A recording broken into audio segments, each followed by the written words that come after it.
தகப்பனே, இந்த நாளுக்காக கிருபைக்காக நன்றி செலுத்துகிறோம். மீண்டுமா என்னுடைய பாதத்துக்கு வருகிறோம். எனக்கு அன்பு பிள்ளைகளுக்கு தேவையான ஆத்மீய ஆகாரத்தை கற்று தருவீராக, எங்களோடு இடைபெறுவீராக. இயேசுவின் மூலம் வேண்டிக் கொள்கிறோம் பிதாவே, ஆமென். கிறிஸ்தவம் என்பது ஏதோ சடங்காச்சாரங்களையும் கட்டுக்கதையும் கொண்டதல்ல. இது ஒரு சரித்திரபூர்வமான ஒரு நாள். இயேசு கிறிஸ்து இந்த பூமியில வந்து வாழ்ந்து அவர் பவனியாக எருசலேமை நோக்கி அவர் சென்றார். அது ஒரு ஓய்வு நாள் தூரம். அது பெத்தானியா, பெத்பகே அந்த கிராமங்களிலிருந்து அவர் தொடங்கி, அந்த ஒளிவுமலை பகுதியிலிருந்து தொடங்கி அவர் எருசலேமை நோக்கி அங்கே பவனியாக செல்கிறார். இந்த குருத்தோலை ஞாயிறு ஆரம்பிக்கும் பொழுது பார்த்தீங்கன்னா பெரிய மகிழ்ச்சி. எல்லாரும் குருத்தோலையை உயர்த்தி பிடித்து ஓசன்னா, உன்னதத்திலே ஓசன்னா, இயேசு ராஜாவுக்கு ஜெய் அப்படிலாம் பாடுறாங்க, சரியா? ஆனால் அந்த குருத்தோலை முடிவை நீங்கள் பார்க்கும் பொழுது அது நம்ம மகிழ்ச்சியாக இல்லை. அங்கே பாருங்களேன், லூக்கா 19ஆம் அதிகாரம் எடுத்துக்கொள்ளுங்கள். அங்கே பார்த்தீங்கன்னா 41வது வசனம், லூக்கா 19:41. அவர் சமீபமாய் வந்தபோது நகரத்தை பார்த்து அதற்காக கண்ணீர் விட்டு அழுது, உனக்கு கிடைத்த இந்த நாளிலாகிலும் உன் சமாதானத்துக்கு ஏற்றவைகளை நீ அறிந்திருந்தாயானால் நலமாயிருக்கும். இப்பொழுதோ அவைகள் உன் கண்களுக்கு மறைவாயிருக்கிறது. உன்னை சந்திக்கும் காலத்தை நீ அறியாமல் போனபடியால் உன் சத்துருக்கள் உன்னை சூழ மதில் போட்டு உன்னை வளைந்து கொண்டு எப்பக்கத்திலும் உன்னை நெருங்கி உன்னையும் உன்னிலுள்ள உன் பிள்ளைகளையும் தரையாக்கி போட்டு உன்னிடத்தில் ஒரு கல்லின் மேல் ஒரு கல் இராதபடிக்கு செய்யும் நாட்கள் வரும் என்றார். கர்த்தருடைய பிள்ளைகளே, இது குருத்தோலை ஒரு மகிழ்ச்சியான பவனி. ஆனால் முடிவிலோ ஆண்டவராகிய இயேசு கிறிஸ்து அந்த எருசலேம் நகரத்துக்கு நடக்க போகிறதை அவரால் காண முடிந்தது. எனவே அந்த நகரத்தை பார்த்து கண்ணீர் விட்டார். நம்முடைய இயேசு கிறிஸ்து அவர் மேசியா, உலக இரட்சகர், எல்லாவற்றுக்கும் மேலாய் அவர் தீர்க்கதரிசி. அவர் நம்முடைய எண்ணங்களை அறிய முடியும், நம்முடைய எதிர்காலத்தை அவரால் பார்க்க முடியும். எனவேதான் அன்றைக்கு கண்ணீர் விட்டார். நீங்கள் நான் கூட இன்றைக்கு அதை எச்சரிப்பாக எடுத்துக்கொள்ளலாம். நமக்கு கிடைத்த இந்த நாளில் ஆகிலும் நம்முடைய சமாதானத்துக்கு ஏற்றவரை நாம் சிந்திப்போமானால் அது நலமாயிருக்கும் என்று ஆண்டவராக இயேசு கிறிஸ்து சொல்கிறார்.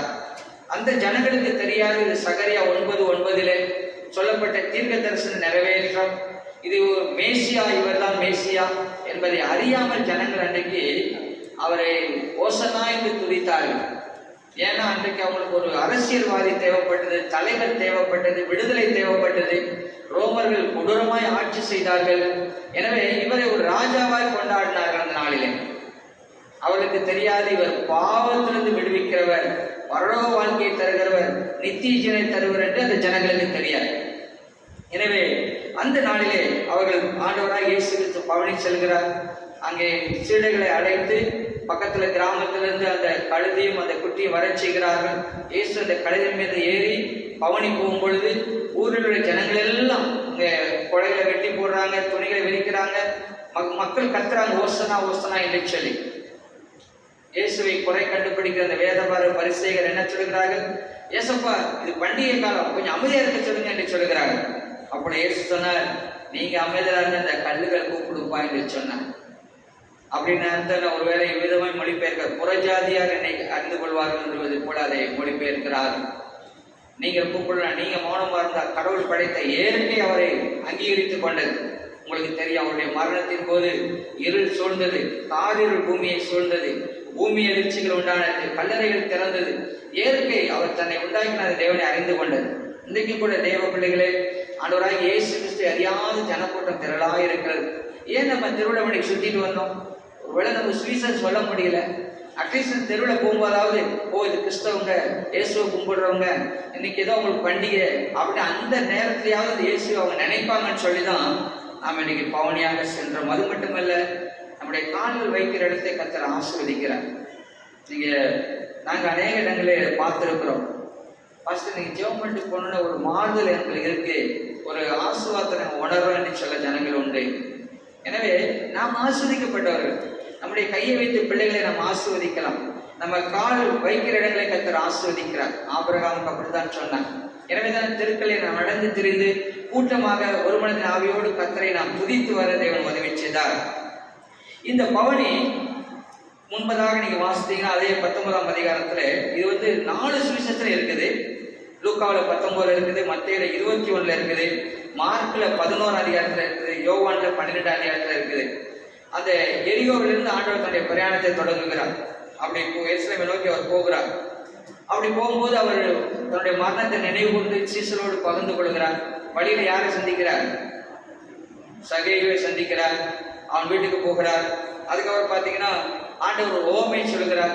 ஒரு ராஜா ராஜ்யத்தை பெற்றுக்கொள்ளும்படியா போறாரு. அதுக்கு முன்னாடி தன்னுடைய சொத்துக்களை ஜனங்களிடத்துல ஒப்புவிக்கிறார். ஒரு வேலைக்காரங்கிட்ட ஒருத்தனுக்கு 10 ராத்தல் கொடுக்கிறாராம், ஒருத்தனுக்கு 5 ராத்தல் கொடுக்கிறாராம், ஒருவனுக்கு 1 ராத்தல் கொடுத்தார். இது வேற ஒரு ஓமை. அது தாளந்து ஓமை வேறு, இது வேற ஓமை.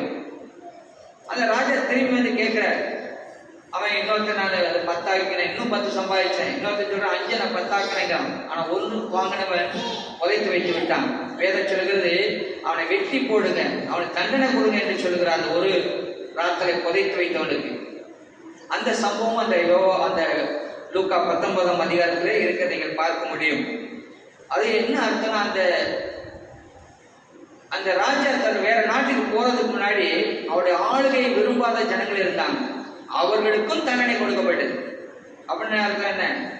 இயேசுவை தங்களுக்கு ஆளுகிறவராய் அங்கீகரித்தாதவர்களுக்கு தண்டனை இருக்கிறது என்பதை நீங்கள் நான் பார்க்க முடியும். அதுக்கு முன்பதாக அந்த 19ஆம் அதிகாரத்திலே சீடைகளை பார்த்து அவர் சொல்கிற எதிரே கிராமத்துக்கு போங்க, அங்க ஒரு கழுதையை கட்டி காண்பீங்க, அது யாராச்சும் கேட்டா அது ஆண்டு தேவைன்னு சொல்லுவாங்க, அதை அவிழ்த்துட்டு வாங்க என்று சொல்கிறார். எனவே அங்கே பவனி செல்கிறார்கள். அந்த பவனின் சத்தம் வானை பிளக்கிறது. அதனால்தான் பொறாம வந்துருச்சு வேதபார பரிசேயருக்கு. உங்களுடைய சீடர்களை அமைதிப்படுத்தும் என்று சொல்கிறார்கள். அங்கே ஆண்டவர் சொல்கிறார், நீங்க அமைதியா இருந்தா இந்த கல்லுகள் கூப்பிடும் என்கிறார். பிறகு ஆண்டவர் எஸ்ரேலுக்காக கண்ணீர் வடிக்கிறார். திரும்ப அங்கே தேவாலயத்தை ஆண்டவர் சுத்திகரிக்கிறார். இதெல்லாம் இந்த ஞாயிற்றுக்கிழமை அந்த ஞாயிற்றுக்கிழமையிலே அன்றைக்கு நடைபெறுகிறது. அன்றைக்கு பஸ்கா பண்டிகைக்கு வந்த கூட்டத்தார் சரியா ஜனங்கள் எல்லாரும் இதை பார்க்கிறார்கள். பஸ்கா பண்டிகைக்கு வந்தாங்களோ இல்லையோ, ஏசப்பாவையும் லாசரையும் பார்க்கும்படியே திரளான கூட்டாண்டிக்கு வந்துருச்சு. சில பேர் சொல்றாங்க எப்பொழுதுமே 40,000 பேர் அந்த எருசலேமில் சுத்தி இருப்பாங்களாம். அந்த பண்டிகை நாட்களிலே அது 4 மடங்காகிவிடும் என்கிறார். ஒரு சின்ன ஒரு இடம் தான். ஒருவேளை நீங்க நினைக்கலாம் ஒரு 2 லட்சத்துக்கு மேல ஜனக்கூட்டம் அன்றைக்கு அங்கே எருசலேமுக்கு வந்திருந்ததாக சரித்திரத்தில் எழுதுகிறார். இதுதான் நடந்த சம்பவம். நம்மளுக்கு இன்னைக்கு நேரம் மிகவும் குறைவாக இருக்கிறது. ஒரு 4 காரியத்தை நாம் பார்த்து நாம் கடந்து செல்வோம். ஒவ்வொரு இந்த குருத்தொலை ஞாயிறு நாம் கொண்டாடுகிறோம். அநேக சக்திகளை நாம் பெற்றுக்கூட எனக்கு இன்னும் ஞாபகத்தில் கடந்த ஆண்டு நாம் என்ன படிச்சோன்னு சொல்லி இந்த நாளில் நான் தியானித்த பொழுது இந்த ஒரு 4 காரியத்தை நான் கண்டுகொண்டேன். அது உங்களோடு கூட நான் பகிர்ந்து கொள்கிறேன். முதலாவது காரியம் என்னச்சுன்னா, God knows where we are. தேவனுக்கு தெரியும் நாம எங்க இருக்கிறோம்னு சொல்லி. அந்த எலியாவின் சம்பவத்துல பாத்தீங்கன்னா கேரி தாட்டுல போய் நீ ஒழிச்சுக்கொண்டு சொல்கிறார். அந்த மேப்ல கூட அந்த கேரி தாற்று குறிக்கப்படலை. இது ஒரு புரோக், அது ரொம்ப சின்ன ஒரு ஓடை. ஆனா அது கர்த்தருக்கு தெரிந்திருந்தது. அதே போல பாருங்க, இந்த கழுதை யாருக்கும் பயன்படல, அந்த ஊர்ல இருக்குது. ஆனா அந்த ஊர்ல உள்ளவங்களுக்கு அது தெரியல அது என்ன செய்யணும்னு சொல்லி. ஆனா தேவாதி தேவன் மேசியா உலக ரட்சகருக்கு தெரிந்தது இந்த கழுதை எங்க இருக்குன்னு சொல்லி. இந்த சாமுவேல் பாஸ்டராகிய கழுதை எங்க இருக்குன்னு அவருக்கு தெரியும். நீங்க நினைக்கலாம் இவ்வளோ பெரிய லட்சக்கணக்கு கோடிக்கணக்கு ஜனங்கள் இருக்கிறாங்களே, என்ன ஏசப்பாவுக்கு தெரியுமான்னு சொல்லி. ஆனா இந்த சம்பவம் உங்களுக்கு எனக்கு ஞாபகப்படுத்துவது God knows where we are. நாம எங்க இருக்கிறோம் அவருக்கு தெரியும். வேதத்துல பாத்தீங்கன்னா நிறைய எழுதி வச்சிருக்கிறேன். அந்த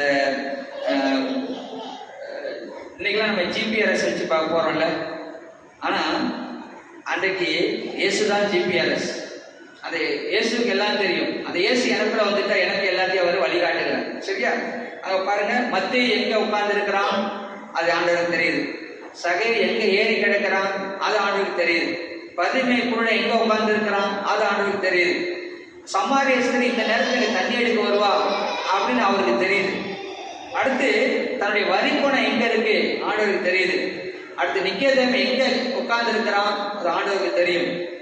அடுத்து பேதுரு வலையில அகப்படாத மீன்லாம் இப்ப எங்க உட்கார்ந்துகிட்டு இருக்கு அவருக்கு தெரியும். சத்திரை பிள்ளைகளே, ஆண்டவர் சொல்கிறார், நாம் எங்கே இருக்கிறோம் என்பதை ஆண்டவராக இயேசு கிறிஸ்து அறிந்திருக்கிறார். நம்முடைய நிலைமையை அவர் அறிந்திருக்கிறார். அதை நீங்கள் நான் கற்றுக்கொள்வோம். அந்த ஊரார் ஒருவர் அந்த கழுதையை மதிக்கல, அதை கண்டுக்கல, யாருக்கும் தெரியல. சரி, இப்படி இந்த இடத்துல ஒரு கழுதை இருக்குன்னு சொல்லி, ஆனால் உலக ரட்சகர் இயேசு கிறிஸ்து அறிந்திருந்தால் அந்த கழுதை எங்கே இருக்கிறது என்று சொல்லி. ஸோ அந்த கழுதை நானும் நீங்களும் தான்.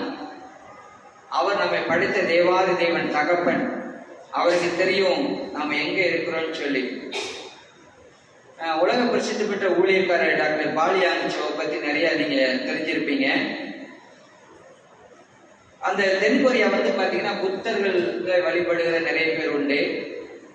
ஒரு காலத்துல கொடிய பஞ்சத்தில் இருந்த ஒரு தேசம். இன்றைக்கு நல்ல செழிப்பில் அவங்க இருக்கிறாங்க. அப்போ ஒரு முறை அந்த ஐயா கிட்ட, பாலியான்ஸ் ஐயா கிட்ட, நீங்க ஏசு ஏசுன்னு சொல்றீங்களே, அந்த இயேசுவை நான் சந்திக்கணும், எனக்கு அட்ரஸ் கொடுங்க. அந்த அம்மா புத்தரை தெய்வமாய் வளர்க்குற அம்மா, நான் அவரை பார்க்கணும், எனக்கு அந்த அட்ரஸ் கொடுங்க அப்படின்னாங்க. அவனால இதுனா எனக்கு வந்து சோதனை, நான் எங்க அட்ரஸ் என்ன நான் கொடுக்க. இவரும் ஏதோ சமாளிச்சுட்டு, சரிம்மா நீ அடுத்த வாரம் வாங்க, நான் உங்களுக்கு அட்ரஸ் தரேன்னு சொல்லிட்டாரு. இந்த டாக்டர் பாலியான்ஸ் போய் ஆண்டவர்கிட்ட ஜெபித்தார். ஆண்டவரே, நம்ம அட்ரஸ் கேட்குறாங்க, நான் என்ன அட்ரஸ் கொடுக்கட்டும். அவர் போய் ஒரு வாரம் வாங்க ஜெபிக்கிறார். ஒருவேளை அந்த அம்மா வராதுன்னு நினைச்சாரு, கரெக்டாக அடுத்த வாரம் வந்துருச்சு. அந்த அம்மா பார்த்தீங்கன்னா பைபிளில் அவர் அட்ரஸ் கண்டுபிடிச்சார். உங்களுக்கு அந்த அட்ரஸ் வேணுமா? உங்களுக்கு அட்ரஸ் வேணுமா? அட்ரஸ் வேணுமா? வேணுமா? சரி, உஷாரா எழுதி வச்சுக்கோங்க, சரியா? அந்த அம்மா வந்தாங்க அடுத்த வாரம். வந்து ஐயா அந்த ஏசப்பா அட்ரஸ் கொடுங்க அப்படின்னு சொன்னாங்க. உடனே இந்த ஐயா சொன்னார், சரி ஏசப்பா அட்ரஸ் கொடுக்குறேன், அதுக்கு முதல்ல ஓ அட்ரஸ் எழுதுமான்னு சொன்னாங்க. உடனே அந்த அம்மா பேரை எழுதி, டோர் நம்பராக எழுதி, ஸ்ட்ரீட்லாம் எழுதி, அந்த அம்மாவோட அட்ரஸ் அவங்க எழுதினாங்க. எழுதின பிற்பாடு சொன்னார் பாலியான்சோ, அங்கதாம்மா ஏசப்பா இருக்காருன்னு சொன்னாங்க. எங்க சொன்னாங்க சொல்லுங்க? அந்த அட்ரஸ் தான் ஏசப்பா இருக்கான்னு சொன்னாங்க. என்னையா நீங்க பின்ன அடிக்கிறியா அப்படின்னாங்க. இல்லைங்க, எங்க பைபிள் எழுதி இருக்குமா அப்படின்னு சொல்லிட்டு வேடுங்க பார்க்கலாம். யோவான் 14:20 இதுதான் ஏசப்பா அட்ரஸ். யோவான் 14:20 வாசிக்கலாமா? எடுத்துட்டீங்களா எல்லாரும்? யோவான் 14:20 வாசிப்போமா? நான் என் பிதாவிலும் நீங்கள் என்னிலும் நான் உங்களிலும் இருக்கிறதை அந்நாளிலே நீங்கள் அறிவீர்கள். அதாவது நான் பிதாவில் இருக்கிறேன், பிதா என்னில் இருக்கிறார், நீங்க என்னில் இருக்கிறீங்க. அப்போ நான் உங்கள இருந்தா நீங்க இருக்கிற இடத்துல தான் சொல்லுங்க நானும் இருப்பேன். அந்த அம்மா இயேசுவை ஏற்றுக்கொண்டாங்க. அந்த இயேசு என் வீட்டில் இருக்கிறாரா, என் கூட இருக்கிறாரா? அவங்க கடவுளை எங்கேயோ இருக்கா நினைச்சுக்கிட்டு இருந்தவங்க. கர்த்தருடைய பிள்ளைகளே, நீங்க இருக்கிற இடத்துல தான் ஏசப்பா இருக்கிறதுனால நீங்க எங்கே இருக்கிறீங்க என்பதை இயேசு அறிந்திருக்கிறான்னு சொல்லுவார். God knows where you are, where we are. நான் எங்க இருக்கிறேன். ஒருவேளை யோனா மாதிரி கீழ்த்தட்டில் போய் தூங்கினாலும் அது அவருக்கு தெரியும். விடமாட்டார், கப்பலை உலுக்கிறார். இல்ல, அவர் செய்ய வேண்டிய வேலை கடக்கு மோனை நீ தூங்கிட்டா இருக்க, எழும்பு. ஆண்டவர் இயேசு அன்றைக்கு நம்ம எல்லாரும் அந்த கழுதை எங்க இருக்க அறிஞ்ச மாதிரி நாம தான் அந்த கழுதை. கர்த்தருடைய பிள்ளைகளே, நாம் எங்கே இருக்கிறோம் என்று இயேசு அறிந்திருக்கிறார். முதல் காரியம். இரண்டாவது பாருங்க, வேதவசனம் சொல்கிறது, ஒருவனும் ஒரு காலும் பயன்படுத்தாத கழுதை. No one used it so far. அந்த கழுதைய ஒருத்தரும் பயன்படுத்தல. பைபிள் போய் சொல்லாத நான் நம்புறேன், நீங்க நம்ப நினைக்கிறோம். நம்ம யாராச்சும் ஓசில வண்டி கிடைச்சா இல்லாட்டா ஏதாச்சும் பைக் கிடைச்சா விடுவோமா? யாரோ ஒருத்தர், ஐயா நான் ஊருக்கு போறேன், என் காரை நீ கொஞ்சம் வச்சுக்கோங்க விடுவோமா? நம்ம டிரைவர் போட்டாவது என்ன பண்ணுவோம்? காரை பயன்படுத்துவோம். இல்லை, கழுதை நீங்க படிச்சு பாருங்க. அந்த காலத்துல பிரயாணத்துக்கு பயன்படுத்தப்பட்டது கழுதை. நிறைய பயன்படுத்துறாங்க. ஒட்டகம், குதிரை இதுகள் தான் பயன்படுத்துறாங்க. ஆனா வேதம் என்ன சொல்லுது? இந்த கழுதைய யாருமே பயன்படுத்தல. எவ்வளவு அன்றைக்கு அறியாத ஜனங்கள் இருக்கா பார்த்தீங்களா? ஸோ இந்த கழுதையை குறித்து நீங்க படிச்சு பாருங்க. அதை எல்லாருமே ஒரு வார்த்தை சொல்ல தப்பா தான் மன்னிக்கணும், முட்டாள் கழுதை இல்லை. அது கழுதைக்கு ஞானம் கிடையாதுன்னு சொல்லுவாங்க. அடுத்து இதை யாருமே பெட்டு அனிமலா வைக்க மாட்டாங்க. ஏன்னா அது ஒரு சத்தம், ஒரு விகாரமா இருக்கும், அது அழுக்கு பண்ணும். அது என்னதான் குளியாட்டினாலும் அது உடம்பு சுத்தமா இருக்காது, ஒரு மாதிரி வித்தியாசமான ஸ்மெல் அடிக்கிற ஒரு காரியம். பெட்டா யாரும் வச்சுக்க மாட்டாங்க. அடுத்து யாருமே ரொம்ப விரும்பாத ஒரு மிருகம். சரியா? இந்த வேதவசத்தை படிச்சீங்கன்னா கழுதை சாப்பிட மாட்டாங்க, கழுதை தலையும் சாப்பிட மாட்டாங்க. ஆனா வேதத்துல போட்டிருக்கு 2 ராஜாக்கள் 6 படிச்சு பாருங்க, தூக்கி வீசப்படுகிற கழுதையின் தலை 80 வெள்ளிக்காசு வித்தாச்சான். அந்த சமாரியாவை அந்த சீரியர்கள் முற்றுகை போட்ட நேரம் கொடிய பஞ்சம், தூக்கி வீசப்படுகிற அந்த கழுதையினுடைய தலை 80 வெள்ளிக்காசு விற்கப்படுதுன்னு போடு. சோ இந்த கழுதை யாரும் சாப்பிடவும் மாட்டாங்க. அது ஒரு இடத்துல தான் அந்த கழுதைக்கு பார்த்தீங்கன்னா அந்த 80 வெள்ளிக்காசு கொடுத்து வாங்குற மாதிரி இடத்துல போடப்பட்டிருக்கிறது. இப்படி யாருமே உபயோகப்படுத்தாத, யாருக்கு தேவைப்படாத கழுதை கொட்டி கர்த்தருடைய பிள்ளைகளே ஆண்டவர் சொல்லி அனுப்புறாரு, இது ஆண்டவருக்கு தேவைன்னு சொல்லுங்க. God needs it. தேவனுக்கு இது வேண்டும் அப்படின்னு சொல்றார். அர்த்தம் என்ன? நாம தான் அந்த கழுதை. நம்ம எங்க இருக்கிறோம் அவர் அறிந்திருக்கிறார். நம்மள ஒருவேளை இந்த பூமியில் உள்ளவங்க யாரும் பயன்படுத்தல. சரியா? இவனுக்கு ஒண்ணும் இல்லை, இவனுக்கு தாளந்து இல்லை, திறமை இல்லை, அழகு இல்லை, இல்லாட்டி இவன் தேவையில்லை அப்படின்னு நினைக்கலாம். கர்த்தருடைய பிள்ளைகளே, உங்க கூட இருக்கும் நம்முடைய காரியத்தில் அறியாமையில் இருக்கலாம். ஆனால் ஆண்டவர் சொல்லுகிறார், ஒருவரும் பயன்படுத்தாத அந்த கழுதையை தனக்கு தேவை என்று சொன்னது போல் ஆண்டவர் இயேசு கிறிஸ்து ஒருத்தருக்காக கூட அவர் மறிக்க ஆயத்தம். அப்படின்னா God needs us. தேவாதி தேவன் நம்மை தேவைன்னு சொல்றார். கடவுளுக்கு நீங்க தேவை, நான் கடவுளுக்கு தேவை. நாம இல்லைன்னா அவருடைய சுவிசேஷம் அறிவிக்க யாரும் இல்லை, நாம இல்லைன்னா சாட்சிகள் அவருக்கு யாரும் இல்லை. எனவே ஆண்டவர் இயேசு நீங்களும் நானும் அவருக்கு தேவை என்று சொல்லுகிறார். நீங்கள் ஆண்டவருக்கு தேவை. இது நம்ம தெரிந்தாலே நம்முடைய வாழ்வதனுடைய அர்த்தம் நம்மளுக்கு புரிஞ்சுக்கிறோம். சரியா? நிறைய பேர் ஏன் இன்றைக்கு தங்களை அழைத்துக் கொள்ளுகிறார்கள், இனிமேல நான் யாருக்கும் தேவையில்லை அப்படின்னு தான் அவங்க போய் தங்களை அழித்துக் கொள்கிறார்கள்.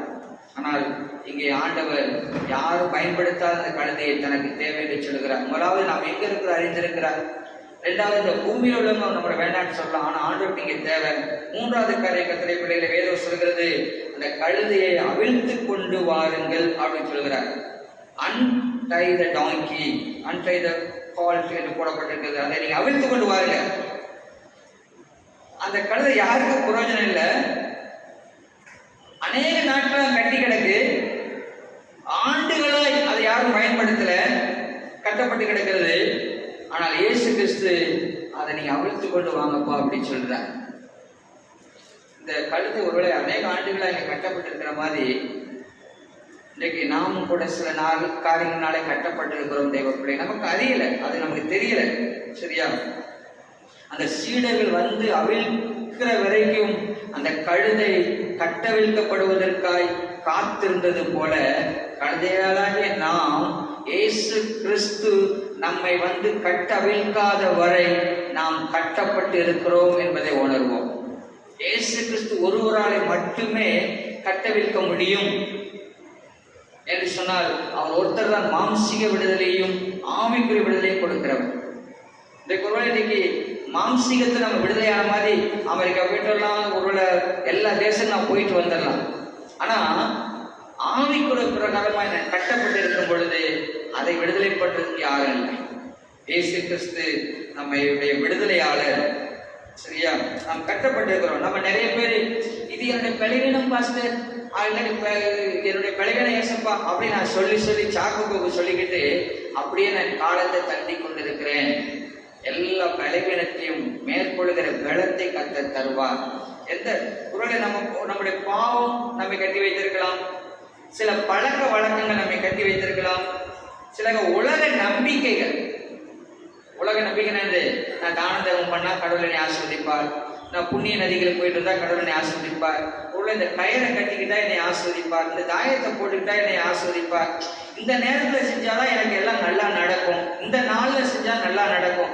இப்படி உலக காரியங்கள் சில வேலை நம்ம கட்டி வைத்திருக்கலாம். சரியா? இப்படி காரியங்களிலிருந்து ஆண்டவர் விடுதலை பண்ண நம்ம விரும்புகிறார். இயேசு கிறிஸ்து ஒரு விடுதலையாளர். Jesus Christ is a liberator. நிறைய தியாலஜி இருக்கு. சரியா? Green theology, white theology, liberation theology, Dalit theology, feminist theology, இப்படி நிறைய தியாலஜி இருக்கு. சரியா? அதுல ஒரு தியாலஜி என்னன்னா லிபரேஷன் தியாலஜி. அது விடுதலையின் நற்செய்திக்குடைய இறையியல். அதுல என்ன சொல்லுதுன்னா, இந்த இஸ்ரவேல் ஜனங்களை ஆண்டவர் இயேசு கிறிஸ்து முதலாவது அவங்களுக்கு சாப்பாடு, போதனை, ட்ரைனிங்லாம் கொடுக்கறதுக்கு முதல்ல அடிமைத்தனத்தை விடுவிக்கிறார். அதுக்கப்புறம் தான் அவங்களுக்கு சாப்பாடு, அதுக்கப்புறம் துணி, உடவைகள் எல்லாம் பாதுகாப்பு, அதுக்கப்புறம் வேத வசனம் கொடுக்குறாங்க. ஸோ லிபரேஷன் தியாலஜி என்ன சொல்றாங்க, முதலாவது சரீர பிரகாரமாய் ஒரு மனிதனோ மனுஷியோ விடுதலையாக்கப்பட வேண்டும். ஒருவேளை ஒருத்தன் சாப்பாட்டுக்கே வழி இல்லாமல் இருக்கிறான், அப்போ முதல்ல அவனுக்கு சாப்பாடு கொடு, அதுக்கப்புறம் அவன் சத்தியத்தை கொடு என்று சொல்லி அந்த லிபரேஷன் தியாலஜி. ஸோ இயேசு கிறிஸ்து பார்த்தீங்கன்னா இஸ் எ லிபரேட்டர். இஸ்ரவேல் ஜனங்களை அமிதமாக அடிமைத்தனத்தை விடுவித்தார். மனிதர்களை பாவத்திலிருந்து அவர் விடுவிக்கிறார். இயேசு கிறிஸ்து பெண்களுக்கு விடுதலையாளர். பெண்களை குறித்து நிறைய மூட பழக்க வழக்கம் இருந்துச்சு. அதெல்லாம் அந்த மிஷினரிமார்கள் இந்திய தேசத்துல வந்து அப்படிப்பட்ட மூட பழக்க வழக்கம் விடுதலை கொடுத்தார்கள். உங்களுக்கு தெரியும், உடன்கட்டு ஏறுதல், அப்புறம் மேலாடை அணியாதிருத்தல், அதுக்கப்புறம் சில இந்த நேரத்தில் குழந்தை பிறக்காம இருக்கணும்னு காலை கட்டி வச்சிருவாங்க, பெருவலை சேர்த்து பெண்களுக்கு, கடைசியில் பரிசீலிக்காம பெண்கள் செத்து போவாங்க. நிறைய மூட நம்பிக்கை. இந்த கிறிஸ்தவம் என்பது சத்தியத்தை மட்டும் கொடுக்கவில்லை, ஜனங்களை அநேக மூட நம்பிக்கைகளிலிருந்து, மூடத்தனத்திலிருந்து விடுதலை செய்த ஒரு வழி, ஒரு சத்திய மார்க்கம். எனவே கர்த்தருடைய பிள்ளைகளே, இயேசு கிறிஸ்து ஒரு லிபரேட்டர். என் வாழ்க்கையில் அந்த இயேசு விடுதலை கொடுத்திருக்கிறாரா? ஒருவேளை அது கெட்ட பழக்க வழக்கங்களோ தீய காரியங்களோ என்னை இயேசு விடுதலை பண்ண எனக்கு விரும்புகிறார். அங்கே கலாத்தியர் 5:1 சொல்கிறது. கலாத்தியர் 5:1 ஆனபடியினாலே நீங்கள் மறுபடியும் அடிமைத்தனத்தின் நுகத்துக்குட்படாமல் கிறிஸ்து நமக்கு உண்டாக்கின சுயாதீன நிலைமையிலே நிலை கொண்டிருங்கள் என்று சொல்லுகிறார். மறுபடியும் போய் அடிமையாயிராங்க பாவத்துக்கு, அவர் ஏற்கனவே விடுதலை பண்ணிட்டார் என்று சொல்லுகிறார். அதே போல் கொலோசியர் 3:5 சொல்லுகிறது. கொலோசியர் 3:5 ஆகையால் விபச்சாரம், அசுத்தம், மோகம், துர்ரிச்சை, விக்கிரக ஆராதனையான பொருளாசை ஆகிய இவைகளை பூமியில் உண்டு பண்ணுகிற உங்கள் அவயங்களை அழித்து போடுங்கள் என்று சொல்லப்பட்டிருக்கிறது. எனவே இயேசு கிறிஸ்து இவைகள் எல்லாவற்றிலும் நம்ம விடுவிக்கிற விடுதலையாளராக இருக்கிறார். முதல் நான் சொன்னேன், நான் எங்கே இருக்கிறேன் என்பதை ஆண்டவர் அறிந்திருக்கிறார். அடுத்து இயேசு சொல்கிறார், நீங்க அவருக்கு தேவைன்னு சொல்லி. மூன்றாவது, இயேசு நம்மை பயன்படுத்தும்படியாய் கட்டவிழ்க்கிறார். நான்காவதாக கர்த்தருடைய பிள்ளைகளே, இந்த கழுதை இயேசு கிறிஸ்துவை சுமந்தது இல்ல, இயேசு கிறிஸ்துவை இந்த கழுதை சுமந்தது. இதை நல்லா குளிப்பாட்டி எல்லாம் செஞ்சு கட்டவிழ்த்து கொண்டு வந்து ஏசப்பா அது மேல ஏத்தலைன்னா அந்த நாள்ல புரோஜனம். அங்கே அந்த கழுதையை கொண்டு வந்து அதன் மேல் இயேசு ஏறின உடனே அந்த கழுதை மகிமையே மாறி போயிற்று. அன்றைக்கு எருசலேம் பண்டிகைக்கு வந்து எல்லாருடைய கண்களும் அந்த ஏசப்பா மேல, அந்த கழுதையை அவங்க பார்த்துருப்பாங்க. பாருங்க, கழுதைக்கு என்ன ஒரு கணம், யாரும் ஒதுக்கப்பட்டு ஒரு பெட்டணி மேல வைக்காத அந்த கழுதை அன்றைக்கு நல்ல கம்பள விரிப்பு விரிச்சு அது மேல நடக்குது. எல்லாம் கொலைகளை குறுத்தொலையில பிடித்து அங்கே வரவேற்கிறாங்க. ஒரு மகிமையான ஒரு பிரயாணம் எருசலேமை நோக்கி. கர்த்தருடைய பிள்ளைகளே, அந்த கழுதைக்கு மதிப்பு அந்த இயேசு அதன் மீது இருக்கிற வரைக்கும் மட்டுமே. இப்போ எனக்கு மதிப்பு அந்த இயேசு எனக்குள்ள இருக்கிற வரைக்கும் மட்டுமே. இயேசு என்னை விட்டு சென்று விட்டார். நான் ஏற்கனவே ஒரு போன வருஷம் சொல்லிக்க நினைக்கிறேன். அடுத்த நாள் சரியா, ஒருவேளை வெள்ளிக்கிழமை வச்சுக்கோங்களேன், அந்த பவனி முடிஞ்ச அடுத்த நாள் அந்த கழுதை அங்கே வந்து எனக்கு குறுத்தொகையில எங்கே, ஏன் எனக்கு துணி விரிக்கிற அப்படின்னு அந்த கழுதை கேட்டுச்சான். அப்போ எல்லாம் நினைச்சு அந்த கழுதைக்கு பைத்தியம் பிடிச்சிருச்சான்னு சொல்லிட்டு கல்லை விட்டு எறிஞ்சாங்கன்னு சொல்லி சும்மா ஒரு கதை ஒன்று போட்டிருக்கிறாங்க. இயேசு அந்த கழுதை மீது இல்லாவிட்டால் அந்த கழுதைக்கு மகிமை இல்லை, மரியாதை கிடையாது, அதுக்கு ஒரு வேல்யூபிள் கிடையாது, அது மதிப்பு இல்லை. கர்த்தருடைய பிள்ளைகளே, அந்த கழுதை இயேசு கிறிஸ்துவை அன்றைக்கு சுமந்தது. இன்றைக்கு இந்த சம்பவம் உங்களுக்கு ஞாபகப்படுத்துவது, நாம் இயேசு கிறிஸ்துவை சுமக்கும்படியாய், இயேசு கிறிஸ்துவை அங்கீகரித்துக் கொள்ளும்படியாய் ஆண்டவர் நம்மை அழைக்கிறார். இயேசு கிறிஸ்துவை நீங்களும் நாம் அவர் ரட்சகராக ஏற்றுக்கொள்ளும் பொழுது அந்த கழுதைக்கு எவ்விதமாய் அந்த நாளிலே கணங்களும் காரியங்களும் உண்டான மாதிரி நம்மையும் ஆண்டவர் கனமுடையவர்களாய், நீ வாழாம தலையாவாய், கீழாவாமல் மேலாவாய், உன்னுடைய சந்ததி ஆஸ்வதிக்கப்பட்டிருக்கும். இப்படிப்பட்ட ஆசீர்வாதங்களை கர்த்தர் தருகிறார். கர்த்தருடைய பிள்ளைகளே, இந்த கழுதைக்கு நல்லா தெரியும். அவிழ்த்துட்டாங்க. அது இஷ்டப்படி போகல. அது என்ன செஞ்சு, தன் மேலே உட்கார்ந்து இருக்கிற எஜமான் எங்க போ சொல்றாரோ அந்த டைரக்ஷன்ல அந்த கழுதை போச்சு. நீங்க நான் அதைத்தான் அறிந்து கொள்ள வேண்டும், நானும் அதைத்தான் அறிந்து கொள்ள வேண்டும். நான் எங்க இஷ்டப்படி ஓடி அழைத்து திரிவதற்கு அல்ல. என் மேல ஒரு எஜமான் இருக்கிறார். நான் ஒருவருக்கு சேவை செய்கிறேன். அவர் என் மீது அமர்ந்து இருக்கிறார். என் இதயத்தில் அவரை நான் சுமந்திருக்கிறேன்.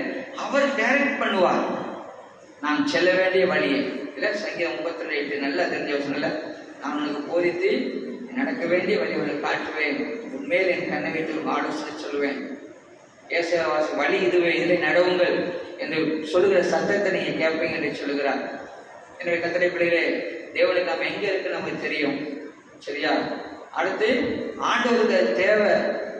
அடுத்து இயேசு நம்மை பயன்படுத்த விரும்புகிறார். அடுத்து நீங்கள் நானும் இயேசுவை சுமக்கும் போது மட்டுமே, இயேசு என்னோடு இருக்கும்போது மட்டுமே எனக்கு வாழ்வதின் அர்த்தம் இருக்கிறது. இயேசு என்னிலே இல்லை என்று சொன்னார். கர்த்தருடைய பிள்ளைகளே, நம்முடைய வாழ்வின் அர்த்தத்தை நாம் அறியாமல் போகலாம். அங்கே நமக்கு ஒரு எஜமான் இருக்கிறார், அதை மறவாதிருப்போம். இதை மட்டும் நம்ம எல்லாம் சேர்த்து வாசிக்கலாம். சகரியா 9:9 இதுதான் இயேசு கிறிஸ்து சொல்லப்பட்ட வாக்குறுத்த வார்த்தை. பக்கம் 1098 நான் நினைக்கிறேன். 1098 சகரியா 9:9 சகரியா 9:9 சேர்ந்து வாசிக்கலாமா? சகரியா 9:9 சேர்ந்து வாசிப்போம். பக்கம் 1098 பழைய ஏற்பாட்டில் 1098 சேர்ந்து வாசிப்போம். சியோன் குமாரத்தியே மிகவும் கலிகூறு, எஸ்ரேல் குமாரத்தியே கெம்பீரி, இதோ உன் ராஜா உன்னிடத்தில் வருகிறார்.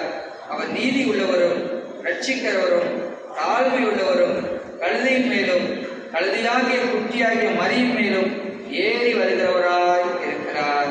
அன்பு தேவ பிள்ளைகளே, அன்றைக்கு எஸ்ரேலை பார்த்து மட்டும் அவர் போல, இன்றைக்கு நம்மை நோக்கி வருகிறார். அவர் தாழ்மையின் மூலமாய் வருகிறார். நம்மை அவர் ரட்சித்துக் கொள்ள, அவருடையதாய் ஆக்கிக் கொள்ள வருகிறார். அவர் நம்முடைய எதிர்காலத்தை அவரால் பார்க்க முடியும். அவர் சொல்லுகிறார், உனக்கு கிடைத்த இந்த நாளில் ஆகிலும் உன் சம்மானத்தை கேட்டவளை சிந்திப்பாயானால் அது நலமாயிருக்கும் என்று சொல்லுகிறார். நம் இயேசுக்கு தேவை. இயேசு நம்மை கட்ட வைத்திருக்கிறார். அடுத்து இயேசு என் மீது இருந்தால் மட்டுமே எனக்கு மதிப்பு, மரியாதை, என்னுடைய ஆசீர்வாதங்கள்.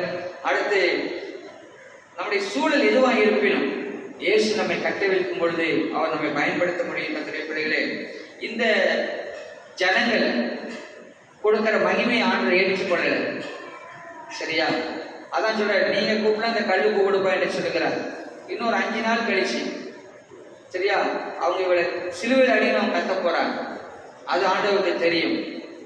ஆண்டவர் நம்முடைய கணத்தினால் மகிழ்நாள் அவர் வாழ்கிறவர் அல்ல. ஆனால் நீங்கள் நான் அவர் கணம் செலுத்தினால் அவர் மகிழ்கிற தேவனாக இருக்கிறார்.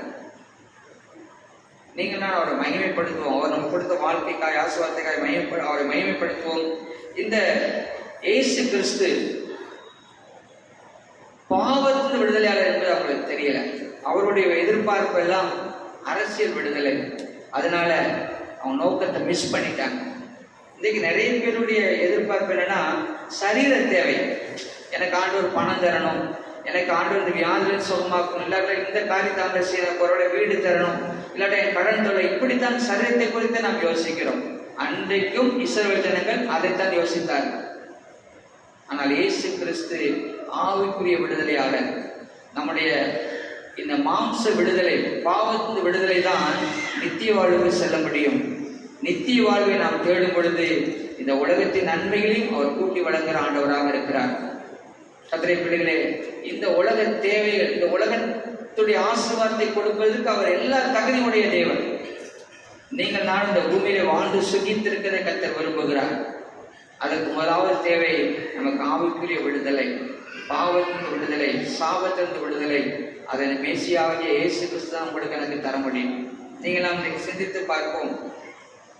நீங்கள் நான் இன்றைக்கு இருக்கிற கஷ்ட துன்பத்தை பார்த்து சோர்ந்து போகாதிருங்கள். சரியா? அன்றைக்கு எருசலேமை பார்த்து அவர் கண்ணீர் விடுத்தார் என்று சொன்னால் இப்படி அவர் நேசித்தார். எவ்வளவு அன்பு!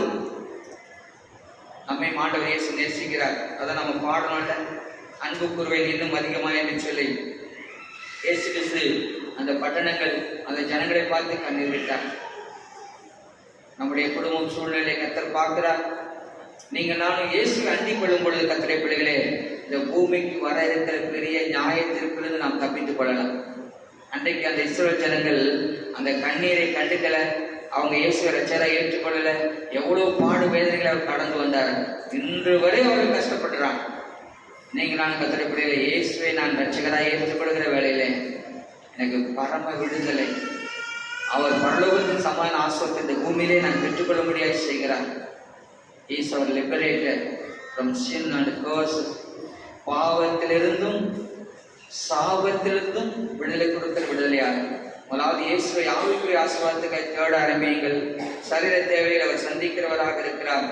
இந்த நாளிலே கர்த்தருடைய பிள்ளைகளே, நம் ரட்சிப்பை கண்டுகொள்வது நம்முடைய பொறுப்பாக இருக்கிறது. நீங்க நான் ரட்சிக்கும்படியா இயேசுவை நோக்கி நாம் கேட்கலாம். ஆண்டவரே, நான் உண்மை சுமக்க ஆயத்தம், நீர் எஜமானாயிரும். நான் எங்க இருக்கிறீங்க அறிஞ்சிருக்கிறீங்க, நான் உமக்கு தேவை, என்னை கட்டவிழ்த்து விடும், நீர் எஜமானாயிருந்து என்னை நடத்தும் என்று சொல்லுவோம். கண்களை மூடி ஜெபிக்கலாம். தகப்பனே, இந்த நாளுக்காக கிருபைக்காக நன்றி செலுத்துகிறோம். அப்பா, சரித்திர நன்னாளை நாங்கள் நினைவு கூறுகிறோம். நீர் உலக விடுதலையாளர், பாவத்தினை விடுவிக்க அந்த தேவாதி தேவன், எங்களுடைய ரட்சகர், எங்களுடைய மீட்பர் அண்ட் மெய்ப்பர். ஆண்டவரே, அன்றைக்கு இஸ்ரவேல் ஜனங்கள் கண்கள் மறைக்கப்பட்டதா இருந்தது, அவருமே கண்டுகொள்ளவில்லை. எப்படிப்பட்ட வேதனைகள் வழியாக கடந்து போனதை நாங்கள் சரித்திரத்திலே பார்க்கிறோம். இன்றைக்கும் எங்களை நேசிக்கிற தேவன் தேடி வந்திருக்கிறேன். நாங்கள் எங்களுடைய எதிர்காலத்தை விரயம் பண்ண ஆண்டவரே விரும்பவில்லை. நாங்கள் எல்லாவற்றையும் எளிதாக்கிக் கொள்ள விரும்புகிறோம். இயேசு செய்து முடித்த வெளியேறப்பட்ட ரட்சிப்பை நாங்கள் விசுவாசிக்கிறோம். இயேசுவே விடுதலையாளர், எங்களுடைய ரட்சகர். ஆண்டவரே, நாங்கள் உண்மை சுமக்கிற கழுதையை போல எங்களை நாங்கள் அர்ப்பணித்து செபிக்கிறோம். ஒவ்வொருடைய வீட்டிலும் ஒவ்வொருடைய வாழ்க்கையில் நீர் வாருமப்பா. நீ விடுதலையாளராக இருந்து ஆண்டவரே, நீர் எங்களுக்கு உண்டாக்கி வைத்த சம்பாதித்து வைத்த எல்லா நன்மையும் ஆசீர்வாதத்தை பெற்றுக்கொள்ள எங்களுக்கு உதவி செய்யும். கிறிஸ்து இயேசுவின் மூலமே வேண்டிக் கொள்கிறோம் பிதாவே. ஆமென், ஆமென்.